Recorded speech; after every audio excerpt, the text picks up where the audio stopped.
C'est même pas la réplique la plus iconique du film, alors qu'il y a plein de répliques du film, mais tu as un micro-moment qui m'a chopé à un moment où je me suis dit, là, il y a un truc. Mais est-ce qu'il y a un film précis ou une scène précise ou un acteur précis qui, à ce moment-là, tu t'es dit, quand tu l'as interprété, tu t'es dit, c'est bon, vas-y, demain, dès que l'argent rentre, je fais du théâtre? Il y en a deux.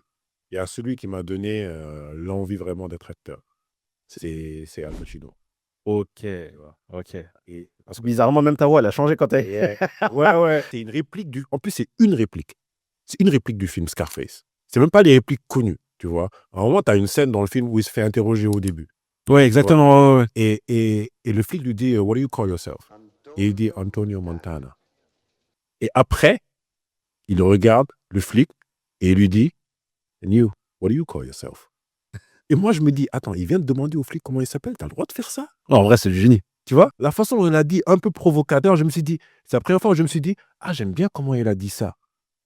Tu vois, mais ça parle d'un truc trop con. Tu vois, c'est même pas la réplique la plus iconique du film, alors qu'il y a plein de répliques du film, mais tu as un micro-moment qui m'a chopé à un moment où je me suis dit, là, il y a un truc.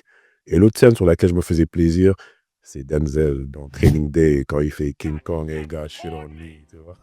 Il y en a plein, tu vas faire des heureux là. Il y a des gens, quand tu dis Denzel,